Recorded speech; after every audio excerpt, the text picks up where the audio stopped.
Welcome to ECO2013, the Principles of Macroeconomics. Dr. Thomas Knight introduces students to the principles of macroeconomics in this introductory course. This course is actually the starting point for economics majors and non-majors. The course helps students to build a better understanding of our economy. Hello, my name is Professor Knight, and I want to welcome you to Principles of Macroeconomics. I'm looking very forward to our upcoming term together. Over the next several weeks, we will look at some of the most talked about issues in the news, here in the US and around the world. Did you know that macroeconomic issues dominate political discussions, managerial decisions, and even choices that people like you and me make every day? When asked what wins a presidential election, Bill Clinton famously said, "It's the economy, stupid." And it is, the economy, stupid. Students learn to navigate the very complex economic issues that routinely make the headlines. Students are then able to develop informed opinions about government policy.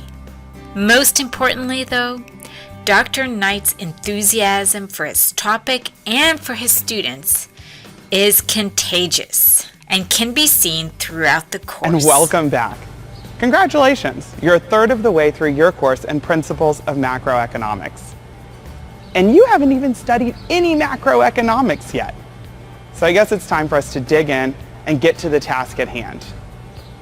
So what is macroeconomics? What is it that you in fact have signed up for?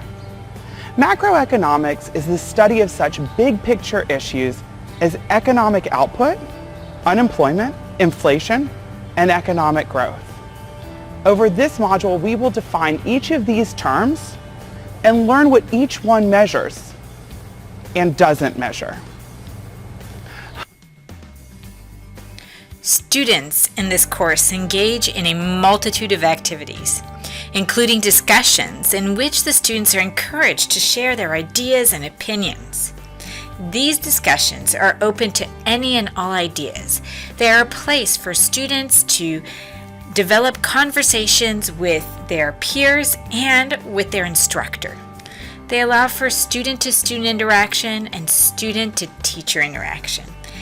Thought-provoking activities that encourage critical thinking and that allow students to apply these macroeconomic issues to everyday life are found throughout the course, and particularly in the My Econ Lab Multimedia Library.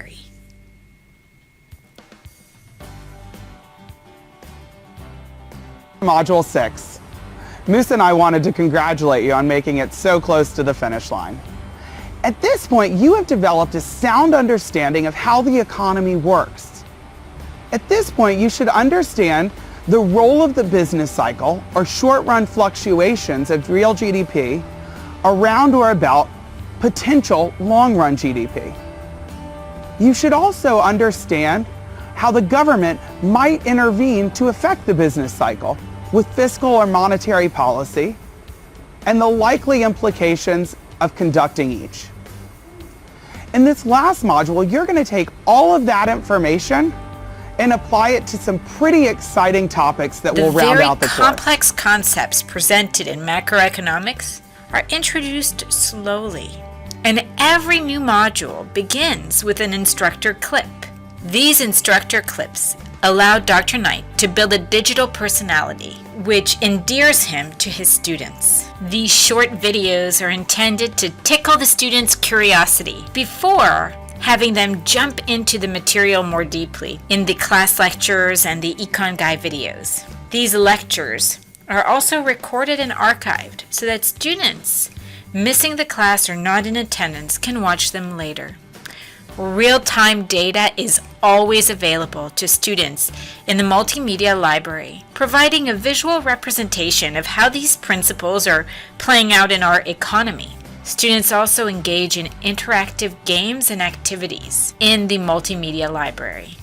These activities show the impact of decisions and actions made on economies and individuals. These activities show the impact of everyday decisions and actions on economies and individuals. Many of these activities are also designed to allow students to answer Dr. Knight's favorite question.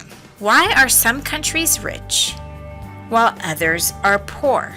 This question helps to frame the entire course and activities, such as this activity determining the survival of an individual based on whether they collected wood or collected fish, helps to demonstrate this in a very real way. Dr. Knight's course is a course in which students can really see the impact of concepts on everyday life.